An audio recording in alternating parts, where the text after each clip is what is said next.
Look, we've already been working with Bambuser and we've seen some great examples of live video from them already. This agreement is taking the relationship that step further by allowing everyone who's at the scene of a news event to opt in to share their video with the AP and with the global audience we can deliver through broadcast networks and also our digital subscribers. The second part is also allowing AP journalists to use Bambuser as a news gathering tool, because we're really excited about some of the possibilities it poses for us using it in the field in places we might not be able to use some of the more traditional news gathering techniques. Excellent. And since you said it yourself, you have already done this. So what is the new mechanism that comes in play for the Bambuser user? Well, on the Bambuser dashboard, any Bambuser user will now be able to select Share the News and opt in to sharing their content with the AP and accept our terms and conditions, and importantly, leave us their username and contact details, because that's hugely important for verification of the content. We need to be able to contact the creator of the content, make sure it's accurate, make sure they are where they say they are, and by having those details already listed, it will make that process much quicker, and hopefully we'll be able to use their content while it's still live and put it out on air. Absolutely, great. So live video is obviously important to you. Could you tell us a little bit about how you think about that? Look, I think live video is the future of video, and we're not just talking about television, we're talking about mobile devices, tablets, digital subscribers. The beauty of live video in terms of user-generated content is it allows us to contact directly the person who's there on the scene. We have some problems with video that's been uploaded and shared and re-uploaded. It makes it very difficult to verify, but by it being live video, we're pretty certain we can get to the people who are right there on the spot, ask the questions we need to make sure their information is accurate and included in our own reporting. Excellent. And there is a large number of Bambuser feeds every day. How will you monitor and how would you keep a tap onto what's happening there? Well, we're already monitoring Bambuser, and the team at Bambuser have already been helping to point out some newsworthy content.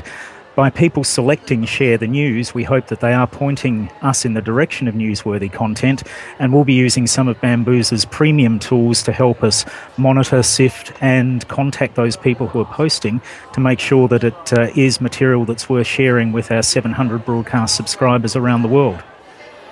Could you share some information on the numbers of what you've seen so far? The number of viewers? Well, we've already used quite a lot of Bambuser content from Syria. Obviously, in Homs, it was very difficult to get in there. We did have our own teams there, but they only spent short amounts of time in the city. One of the Bambuser users there provided us with the first live feed from Homs, which we switched out worldwide on our AP Direct service. That was used over 400 times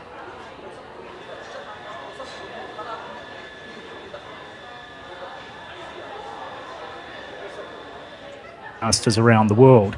So that's a huge global audience and delivers the video perhaps far more widely and to a different audience than perhaps Bambuser could by itself.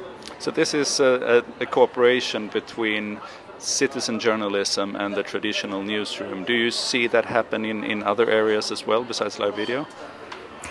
Well, definitely. I think we've seen how much citizen journalists have contributed over the past couple of years to reporting of events, particularly where traditional media access has been restricted. I mean, obviously the important thing for us is to make sure the content is accurate, to verify it, and to add our own context by our own reporting. And I think that's where there's a powerful combination of both, if you like, citizen journalism and some of the more traditional reporting methods and context that we can bring to bear on a situation. Good for democracy, I would say. So with the opt-in possibility, there will be proper attribution to the broadcasting user on the street. But will there also be some kind of payments or reimbursements taking place? We think the really important thing here is to identify and credit the creator of the content. And most of the conversations we're having with people these days centre around giving them adequate and due credit. And obviously there are situations where we might look at perhaps asking for exclusivity, but we find the situation these days is not so much about paying for content. It's giving the right credit and giving people a voice in the conversation, and obviously by offering the widest possible distribution of that video. Excellent. So what do you see, what are your expectations going forward? What do you see as the big benefit coming out of this settlement with Bambuser? Look, I think it works for both of us very well. It allows Bambuser users to provide video and important news-breaking video to the widest possible audience around the world. It gives us another tool to help in news gathering, and it allows us to contact people who are at the scene of an event and get their version of events, specifically places where we might not be able to reach, like Syria, similar situation during protests in Iran. It gives another view on events, and it helps us build a much more rounded picture of what's going on. Thank you very much. And final question, as being a Swede and obviously kind of proud of Bambuser, could you just tell us why you picked to do this with Bambuser? Look, I'm incredibly impressed by the technology. The live streaming is of very good quality, but also the ability to upload the better quality video once the live stream is finished. That gives us even higher quality video to use to edit from. We've seen how well it's worked in Syria, and I think we can really develop this further. I think the Bambuser team have done a great job, and I think we're going to move forward together and look at other ways that we can actually make this work for the benefit of everybody. Look forward to that, and we're going to keep a close eye on you. So, thank you very much. That's great. Thank you very much, Mark Davies from Associated Press. Thank you.